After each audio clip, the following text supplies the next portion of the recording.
Salli wa sallim ya salam ala nabi khairil anam wal ali wa sahbihi. Bismillahirrahmanirrahim. Anta hurrun mimma anta anhu ajisun wa abdun lima anta lahu tami'un.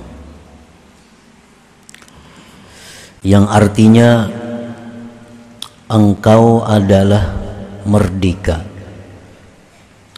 engkau bebas daripada sesuatu yang adalah engkau dari sesuatu itu tidak berhajat, tidak bergantung. Dan engkau adalah budak, engkau adalah budak bagi sesuatu yang adalah engkau bagi sesuatu itu mengingini atau tamak.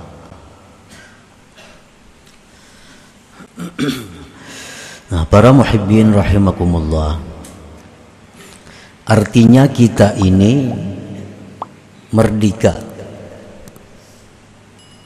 Arti merdeka itu tidak terkekang, bebas daripada sesuatu yang kita tidak memerlukan kepada sesuatu itu.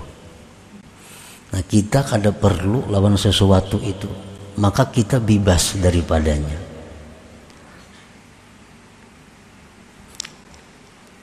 Dan kita menjadi budak bagi sesuatu yang kita ingini. Kita menjadi budak bagi sesuatu yang kita ingini. Kita ingin sesuatu, maka kita kejar sesuatu itu. Dan kita tunduk patuh kepada sesuatu yang kita ingini itu. Jadi orang yang tamak, maka dia merupakan budak bagi yang diingininya. Orang yang tamak dengan harta, dia budaknya harta. Siang malam, pagi sore, dia kejar harta itu. Orang yang tamak dengan jabatan, dengan kedudukan, siang malam dia kejar kedudukan itu sampai dia dapatkan kedudukan itu. Nah, itu adalah hambanya, budaknya kedudukan, budaknya harta. Tamak itu adalah sesuatu ketergantungan kepada selain Allah dan senang tenang dengan selain Allah, disebut tamak. Termasuk di dalamnya adalah rakus, tidak merasa cukup dengan yang telah diberikan oleh Allah Subhanahu wa ta'ala. Qala Nabi sallallahu alaihi wasallam, iyyakum wat-tama' fa innahu faqrun hadir. Aku takuti kamu bersifat tamak, karena tamak itu adalah merupakan fakir yang ada. Bagaimanapun orang itu banyaknya punya harta, kalau dia masih tamak, dia itu sebenarnya adalah orang fakir. Dia itu sebenarnya orang yang fakir. Orang yang tidak mempunyai harta tetapi hatinya kaya, tetapi hatinya tidak tergantung kepada selain Allah, itulah yang disebut dengan ghinal qalbi, kayanya hati seseorang dari selain Allah Subhanahu wa ta'ala. Wa qala an-nabi sallallahu alaihi wasallam, man kanat niyyatuhul akhirah jama'allahu syamlah wa ja'ala ghinahu fi qalbih wa atathu dunya wa hiya ragimah wa man kanat niyyatuhu fid dunya farraqallahu alaihi amrah wa ja'ala faqrahu baina 'ainaihi wa lam ya'tihi minad dunya illa ma kutiba lahu.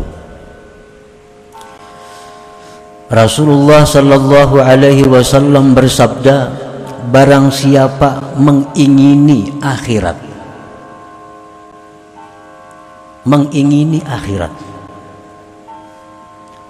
orang ini ingin menjadi hambanya Allah, orang ini ingin dapat keridhaan Allah, orang ini ingin masuk surga.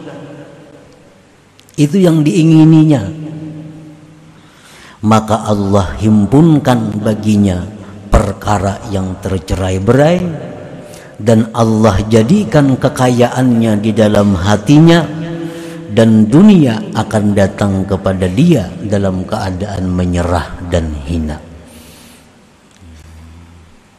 Orang yang hidupnya ini niatnya, keinginannya akhirat. Orang yang hidup itu pikirannya adalah bagaimana dia mempunyai bangunan, mempunyai gedung di dalam surga. Ini pikirannya. Orang ini berpikir, berkeinginan bagaimana caranya supaya aku punya gedung yang megah tapi di surga. Nah, itu pikirannya. Nah, orang ini akan didukung oleh Allah. Segala urusan-urusan yang tercerai-berai menjadi satu, menjadi mudah. Dan hatinya dikayakan oleh Allah. Dunia yang dijatahkan untuk dia akan datang hina menyerah kepadanya. Dan barang siapa keinginannya itu pada dunia, nah orang ini hendak berisi rumah nang megah nang mewah tapi di dunia, hendak berisi kendaraan nang baik nang mewah tapi di dunia, hendak mempunyai kebun ternak nang banyak tapi di dunia. Farraqallahu alaihi amrah, Allah cerai-beraikan atasnya urusannya. Dan Allah jadikan kepakiran di hadapan matanya, dan tidak datang kepadanya dunia kecuali yang sudah ditetapkan baginya. Jadi artinya orang-orang yang mengingini duniawi ini akan selalu sibuk karena urusannya tercerai-berai, dan selalu merasa fakir, merasa kada cukup. Dan dunia yang diberikan Tuhan kepadanya kada berubah daripada apa yang ditetapkannya di dalam Lauhil Mahfuz di masa azali dahulu kala.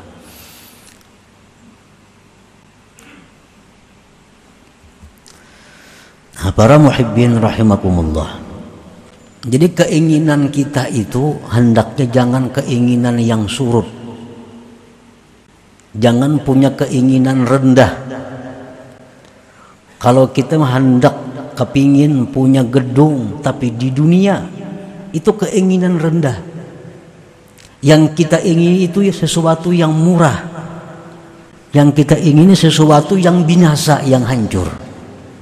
Tapi kita tingkatkan keinginan kita itu kepada gedung-gedung yang di surga yang kita miliki. Mobil-mobil mewah di surga tapinya. Apabila kita demikian pikiran kita, demikian keinginan kita, dunia itu akan datang sendirinya kepada kita tanpa susah payah mencarinya. Nah, para muhibbin rahimakumullah. Qala Nabi sallallahu alaihi wasallam, man asbaha wad dunya akbaru hammi yulzimullah ta'ala qalbahu thalatha khisal. Hammun la yanqati'u abada, wa syughlun la yatafarraju minhu abada, wa faqrun la yablughu muntahahu abada. Rasulullah sallallahu alaihi wasallam bersabda, barang siapa berpagi-pagi dunia yang menyita pikirannya. Artinya orang ini bangun guring, nah imbas sampai yang subuh, itu sudah memikirkan tentang urusan-urusan duniawi, urusan-urusan yang kada dibawa mati artinya. Maka orang seperti ini Allah lazimkan di hatinya 3 perkara.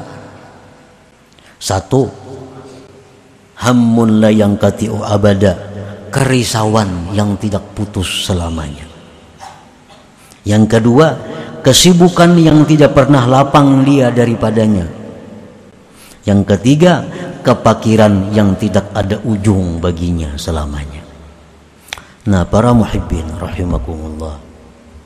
Jadi pagi hari nabai sukanan, bangun guring, imbas sembahyang subuh, itu waktu-waktu yang kita disuruh Allah untuk zikrullah. Waktu itu waktu yang disuruh Allah kita memikirkan akhirat. Ini waktu pagi, awal siang, awal hidup kita. Pagi-pagi itu Allah menyuruh kita agar berpikir akhirat, jangan berpikir dunia.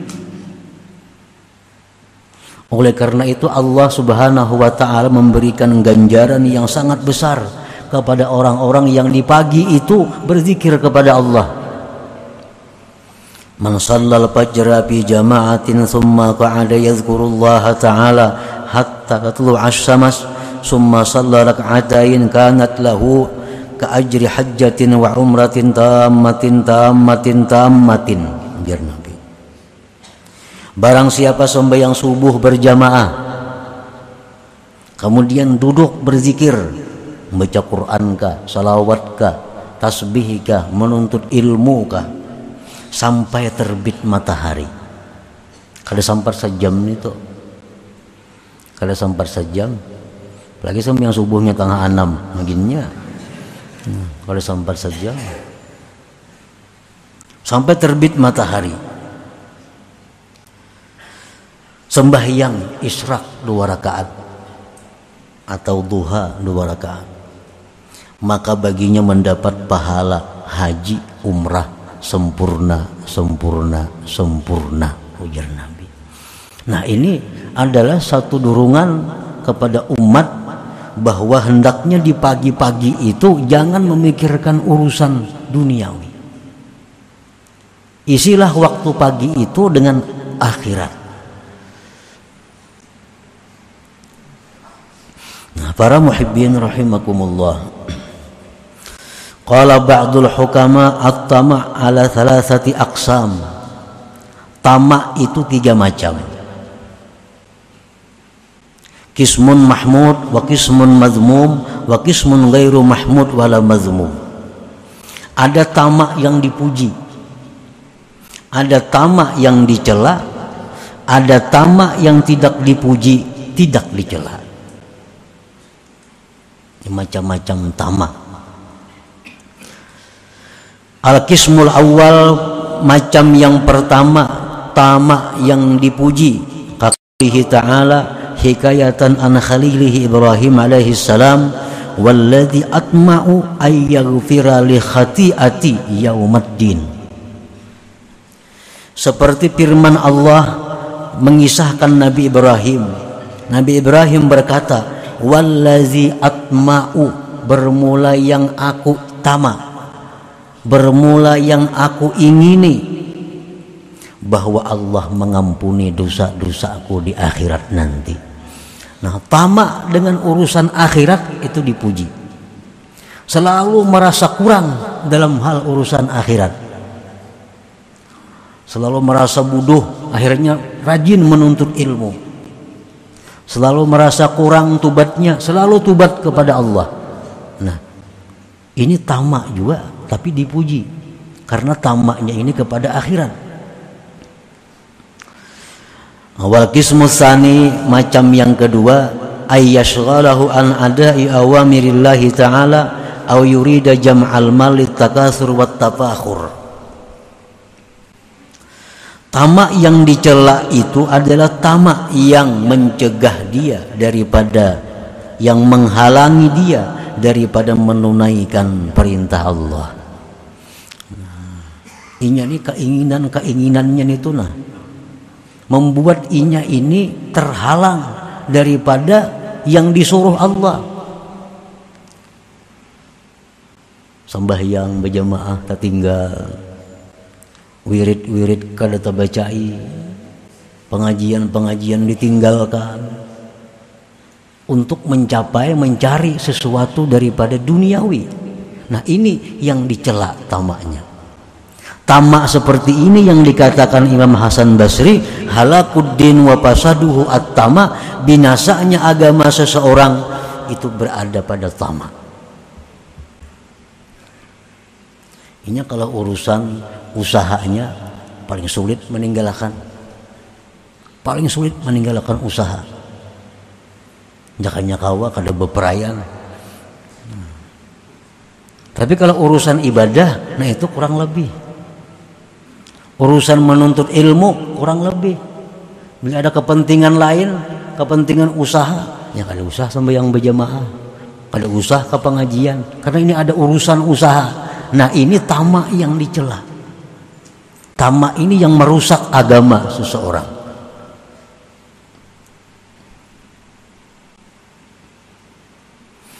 Aw yurida jam'al mal litakatsur wa tafakhur, atau dia menghendaki mengumpulkan harta untuk berbanyak-banyak dan bermegah-megah.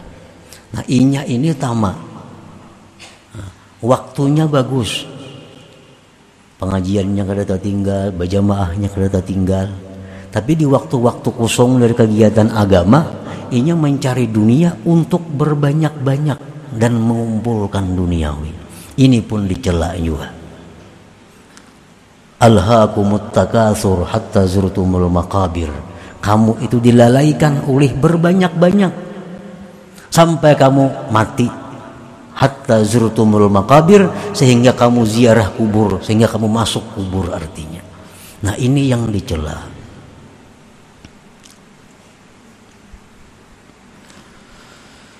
Wal qismu tsalis, sebagian yang ketiga, dipuji kada, dicela kada, an la yatruka syai'an min an awamirillahi ta'ala wa la yurida bihi litakatsur wat tafakhur.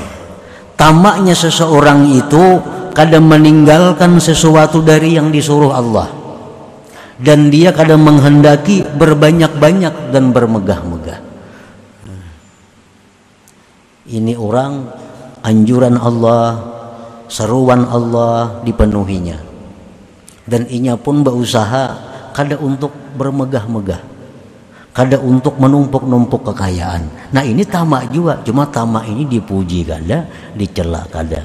Walakin tarkuhu afdal, tetapi meninggalkannya itu lebih afdal.